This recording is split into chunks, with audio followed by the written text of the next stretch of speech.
అనంతపూర్కి ఈరోజు మీ ముందుకు రావడానికి కారణాలు 3. మొదటిది రాయలసీమలో ఉన్నటువంటి నిరుద్యోగం,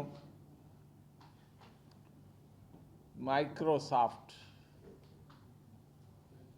రెండవది రాయలసీమలో ఉన్నటువంటి పేదరికం, ఉపాధి హామీ పథకం మహాత్మా గాంధీ. మూడవది రాయలసీమలో ఉన్నటువంటి ప్రసిద్ధి చెందినటువంటి పుణ్యక్షేత్రం, దేవాలయం తిరుమల తిరుపతి దేవస్థానం. ఈ 3 విషయాలు ప్రస్తావించేదానికి మేము ముందుకు రావడం జరిగింది. ఈరోజు నిరుద్యోగుల పరిస్థితి రాయలసీమలో భయంకరంగా ఉంది. కన్నీళ్ళు, ఆవేదన, కడుపు మంట, చాలా వింటే చాలా బాధాకరంగా ఉంది. బిడ్డలు ఎంటెక్లు చదివారు, కంప్యూటర్లు చదివారు,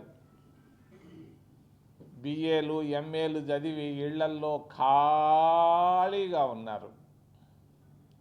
కూలికి పోలేరు, తల్లిదండ్రులు పెట్టే అంత ముద్ద తింటూ సంవత్సరాలు గడుపుతూ ఉన్నారు. మన దేశానికి స్వతంత్రం వచ్చి 75 సంవత్సరాలు దాటింది. ఆంధ్రప్రదేశ్ రాష్ట్రం ఏర్పాటై కూడా 75 సంవత్సరాలు దాదాపుగా దాటేసింది. మరి ఈ పరిస్థితుల్లో రాయలసీమ జిల్లాల నుంచి 7 ముఖ్యమంత్రులు వచ్చారు. దాదాపు 40 సంవత్సరాలు పరిపాలించారు. ప్రొద్దున్నే నేను బయలుదేరాను 6 గంటలకి తిరుపతిలో. దాదాపు 5 గంటల ప్రయాణంలో ఆ వైపు ఈ వైపు చూస్తూ వచ్చాను. రాయలసీమ మొత్తం నాకేమీ కనపడలేదు. మంచి రాళ్ళు కనపడ్డాయి, అక్కడక్కడ చింత చెట్లు కనపడ్డాయి, చింతపండు చెట్లు తప్పించి నాకేమీ కనపడలేదు. నేమ్ బోర్డులు కనపడ్డాయి, లేదనంటే మేము వేయించిన ఒక రోడ్డు ఒకటి కనపడ్డది తిరుపతి నుంచి అనంతపూర్ దాకా. ఏమి మరి అనంతపూర్ జిల్లా నుంచి 6 సంవత్సరాలు దాదాపుగా ముఖ్యమంత్రిగా ఉన్నాడు. నాకు ఆయన అంటే చాలా గౌరవం. నీలం సంజీవ్ రెడ్డి గారు ఏం చేశాడు అనంతపూర్కి 6 సంవత్సరాల్లోనంటే నాకైతే ఏం కనపడలేదు, కంటికి కనపడలేదు. మరి పక్క జిల్లా చిత్తూరు జిల్లాలో ముఖ్యమంత్రిగా ఉన్నాడు దాదాపు 15 సంవత్సరాలు. మా మిత్రుడు చంద్రబాబు నాయుడు గారు రాయలసీమకు ఏమి చేశాడు అని అంటే నాకైతే ఏమి కనపడటం లేదు. మాటలు తప్పించి బనకచెర్లు అంటాడు, పోలవరం అంటాడు, వింటాడు, అంటాడు, అంతే. ఏమి జరిగింది? 15 సంవత్సరాల ముఖ్యమంత్రిగా రాయలసీమ జిల్లాలకు చంద్రబాబు నాయుడు గారు చేసింది ఏమిటి? 0. చెప్పక తప్పదు. మరి పక్కనే కిరణ్ కుమార్ రెడ్డి మా జిల్లా నుంచే వచ్చాడు. 3 సంవత్సరాలు మాటలతోనే గడిపేశాడు. మరి వైఎస్ రాజశేఖర రెడ్డి కుటుంబం దాదాపుగా 11 సంవత్సరాలు పరిపాలించారు. వారు ఏం చేశారు రాయలసీమకి? ఏదైనా ఉంటే చెప్పొచ్చు. ఏమీ నాకు కనపడలేదు. ఆర్థికంగా బాగా ఎదిగారు రాయలసీమ జిల్లాల్లో ఈ 2 కుటుంబాలు. చంద్రబాబు నాయుడు కుటుంబం, రెండోది వైఎస్ రాజశేఖర రెడ్డి కుటుంబం. ఈ 2 కుటుంబాలు ఆర్థికంగా బాగా ఎదిగాయి, అనుమానం లేదు. నాకేం బాధ లేదు, సంతోషం. పోనీ ఏమైతే అయింది. మరి పక్కనే కర్నూలు జిల్లా నుంచి విజయభాస్కర్ రెడ్డి గారు దాదాపు 2 సంవత్సరాలు, సంజీవ రెడ్డి సంవత్సరాలు అయిపోయింది. మరి 40 సంవత్సరాల్లో 7 ముఖ్యమంత్రులు రాయలసీమకు ఏం చేశారు అని అంటే చెప్పుకునే దానికి ఏమీ కనపడటం లేదు. హైదరాబాద్లో చేశామంటారు, అక్కడ చేశాం, ఇక్కడ చేశాం. మరి నిరుద్యోగుల పరిస్థితి చాలా బాధాకరంగా ఉంది, చెప్పుకోలేకపోతున్నారు. మరి ఈ మధ్య గంజాయి అని, అదని, ఇదని వీటికి అలవాట్లు అయిపోతున్నారు. కారణం వాళ్ళల్లో ఉన్న ఫ్రస్ట్రేషన్ వల్ల ఈ వ్యాపకాల్లోకి వెళ్తూ ఉన్నారు. చాలా దారుణంగా ఉంది నిరుద్యోగుల పరిస్థితి. ఈ పరిస్థితుల్లో నేను అనంతపూర్ రావడానికి ముఖ్యమైన కారణం, అనంతపూర్ జిల్లాలో పుట్టినటువంటి ఒక మహానుభావుడు, నాకు మంచి స్నేహితుడు, బిఎన్ యుగంధర్. ఇక్కడ నుంచి రాయి సిరేస్తే తాడిపత్రిలో పడుతుంది. తాడిపత్రి దగ్గర ఒక చిన్న గ్రామంలో నుంచి పుట్టాడు బిఎన్ యుగంధర్. ఐఏఎస్ అధికారి అయ్యాడు. మరి బిఎన్ యుగంధర్ గారు రాజంపేటలో పెళ్లి చేసుకున్నాడు. ఈ కుటుంబంలో ఈ భార్య భర్తలకు పుట్టినటువంటి బిడ్డే సత్యనాదెళ్ళ, రాయలసీమ ముద్దు బిడ్డ.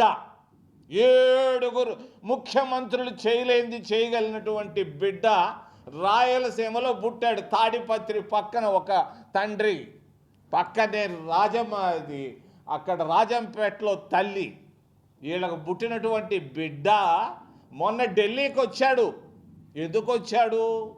అయ్యా, నేను పెట్టుబడులు పెట్టేదానికి వస్తున్నాను, ట్రంప్ ట్యాక్స్లు ఎక్కువ వేస్తున్నాడు, ఒక దాదాపు కొన్ని లక్షల కోట్ల రూపాయలు పెట్టుబడులు పెట్టాలనుకుంటున్నాను అని చెప్పాడు. ఎవరికి చెప్పాడు? ఢిల్లీలో ఉన్నటువంటి పెద్ద ఆయనకు. ఢిల్లీలో ఉన్న పెద్ద ఆయన చెప్పగానే ఢిల్లీలో పెద్ద ఆయనకు మనసు పడ్డది, వరే రే రే రే రే రే రే, దీన్ని మనం గుజరాత్కి ఎత్తుకొని పోవాలా అని మనసులో పడ్డది. మార్గాలు ఎతుకుతున్నాడు, అన్ని రకాలుగా ప్రిపరేషన్స్లో ఉన్నాడు ఢిల్లీలో పెద్ద ఆయన. మనం జాగ్రత్త పడాల్సిన అవసరం ఉంది. రాయలసీమలో ఉన్న ప్రతి ఒక్కరూ, ప్రతి నాయకుడే కాదు, ప్రతి నిరుద్యోగే కాదు, ప్రతి ఒక్కరూ ఆలోచించాల్సిన సమయం వచ్చింది. మన ప్రాంతం రాయలసీమ అంటే మరి రాళ్లసీమ అంటారు. రాళ్లసీమను రతనాల సీమ చేసుకునేదానికి ఇది ఒక్కటే మార్గం. ఈ 70 సంవత్సరాల్లో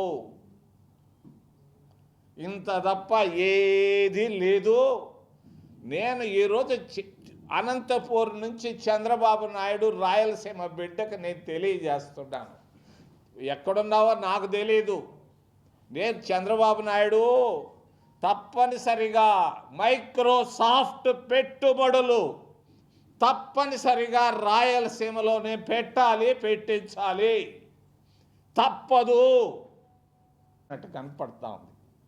3 పూటల్లో కనీసం ఒక పూట తింటే ఎక్కువ, రెండో పూట ఎక్కువ. చాలా భయంకరంగా ఉంది రాయలసీమలో పేదరికం. ఏం చేసేదానికి ఏం పని లేదు, ఏం చేయాలా? అందుకొరకే ఆలోచించి మరి నేను చెప్పక తప్పదు. చాలామంది ఏదేదో చెప్తుంటారు. ఒక కమ్యూనిస్టు కామ్రేడ్ హరికిషన్ సింగ్ సుర్జీత్ నాకు చాలా దగ్గర సన్నిహితుడు. ఆయన మనసులో పడ్డది పేదవాళ్ళకి ఏమైనా చెయ్యాలి, చేసి తీరాలని. మరి 3 మూర్తి లేన్లో ఉండేవాడు ఆయన. ప్రకాష్ కరాత్కి, సీతారాం యేచూర్లకి గురువు గారు. ఆయన మనసులో పడ్డది. జవహర్లాల్ నెహ్రూ యూనివర్సిటీలో ఒక ప్రొఫెసర్ ఇచ్చినటువంటి సలహా ఉపాధి హామీ పథకం. నేను ఆ సమయంలో నాకున్న సాన్నిహిత్యంతో నేను చెప్పాను, ఈ ఉపాధి హామీ వద్దు, తలా 2 బరిగుడ్లు పట్టిస్తే మరి milk revolution, white revolution, green revolution లాగా వైట్ రెవల్యూషన్ వస్తుంది అని నేను చెప్తే పక్కన పెట్టాడు ప్రకాష్ కరాత్ గారు. ఆ జాబ్ ఇంకా ప్రధానమంత్రి గారి ఆఫీసులో నేను రాసిన జాబ్ ఉంది. ప్రతి ఇంటికి 2 పశువులు సంవత్సరానికి పట్టిద్దామని అంటే ఒప్పుకోలేదు. ఉపాధి హామీయే పెట్టాలి అన్నారు. మరి ఉపాధి హామీ వల్ల పేదవాళ్లలో కొంత మార్పు వచ్చింది, ఆర్థికంగా కొంత మార్పు వచ్చింది. మరి సంవత్సరంలో 100 రోజులు 150 రోజులు కూలీ చేసుకున్నారు. కూలీ రేట్లు కూడా గ్రామాల్లో పెరిగాయి. అంతకుముందు 100 రూపాయలు ఉన్నది, ఈరోజు కూలీ రేట్లు పెరిగాయి. గ్రామీణ ఆర్థిక వ్యవస్థ కూడా మార్పు వచ్చింది. దాని పేరు మీద మహాత్మా గాంధీ గారి పేరు మీద ఫాదర్ ఆఫ్ ది నేషన్ పైన ఉపాధి హామీ పథకాన్ని పెట్టడం జరిగింది.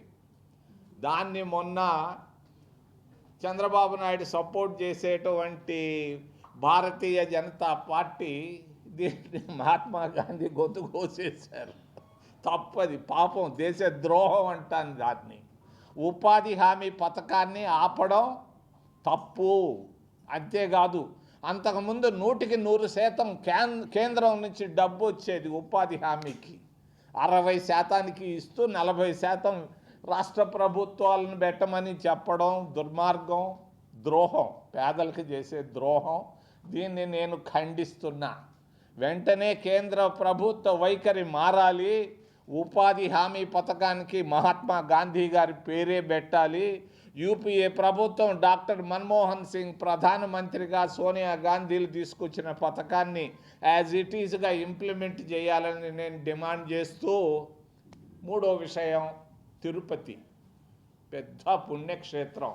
నేను తిరుపతిలో నిన్నున్న వేల మంది వస్తున్నారు, పోతున్నారు, చూస్తున్నాం. మరి తిరుమల తిరుపతి పుణ్యక్షేత్రం ప్రపంచంలోనే ప్రసిద్ధిగాంచింది. ఏమి ఈ వెంకటేశ్వర స్వామి తిరుపతికే ఎందుకు వచ్చాడు, రాయలసీమకే ఎందుకు వచ్చాడు? ఏమి హరిద్వార్లో ఉండొచ్చు, లేకపోతే బెనారస్లో ఉండొచ్చు. ఆయన అనుకుంటే ఎక్కడైనా ఎందుకు రాయలసీమకే వచ్చాడనంటే ఇది పేదవాళ్ళకు సంబంధించినటువంటి ప్రాంతం. ఈ ప్రాంతం అభివృద్ధి చెందాలన్న ఉద్దేశంతోనే ఆయనకు వచ్చాడు అక్కడికి. మరి ఈరోజు తిరుమల తిరుపతి దేవస్థానం బాగా ప్రసిద్ధి చెందింది, బాగా పైకి వచ్చింది. వచ్చినటువంటి పుణ్యక్షేత్రంలో మరి బంగారు నిల్వలు ఉన్నాయి. 100 కిలోల బంగారు ఉంది ఈరోజు. ఒకప్పుడు మరి సవర బంగారు 5,000 ఉండేది, ఈరోజు 1,30,000 దాటింది. ఎంత బంగారు ఉందని నేను 7 రోజుల నాడు అడిగాను. బయట లెక్కలు చెప్పాలి, చెప్పి తీరాలని. ఇది దాదాపుగా 7వ రోజు, రేపో ఎల్లుండో రాబోతుంది. నేను ఇక్కడి నుంచి అనంతపూర్ నుంచి తిరుమల తిరుపతి దేవస్థానం కార్యనిర్వహణ అధికారి అనిల్ సింఘాల్కి చెప్తున్నారు, వెంటనే ఎంత బంగారు నిలువలు ఉన్నాయి, ఎక్కడ పెట్టారు, ఏ పద్ధతిలో ఉందని తెలియజేయాలని నేను డిమాండ్ చేస్తూ, మరి అక్కడ ఉన్నటువంటి భూములు, మరి తిరుమలలో ఉన్నటువంటి భూములు మరి కార్పొరేట్లకే ఇస్తున్నారు. పర్యావరణాన్ని నాశనం చేస్తున్నారు. ఆ ప్రాంతం పచ్చగా ఉన్నటువంటి ప్రాంతం. ఇందిరాగాంధీ తీసుకొచ్చినటువంటి ఫారెస్ట్ యాక్ట్ వల్ల మరి రాళ్లల్లో ఉన్నా కూడా బాగా పచ్చగా ఉంది. దాన్ని కార్పొరేట్లకు ల్యాండ్లు ఇస్తున్నారు. మొన్నే ఒబెరాయ్ అనే వాళ్ళకు కూడా చాలా భూములు ఇచ్చారు, విలువైన భూములు. భూములు ఇవ్వడాన్ని నేను ఖండిస్తూ, రాయలసీమ బిడ్డలకే అక్కడ ఉద్యోగాలు కూడా ఇవ్వాలని, దాదాపు 5,000 ఉద్యోగాలు ఉన్నాయి తిరుమల తిరుపతి దేవస్థానంలో. ఈ ప్రాంతంలో ఉన్న బిడ్డలకే అక్కడ ఉద్యోగాలు ఇవ్వాలని డిమాండ్ చేస్తూ, ఏదైనా ప్రశ్నలు ఉంటే మిమ్మల్ని అడగదని చేతులెత్తి ప్రార్థిస్తున్నా.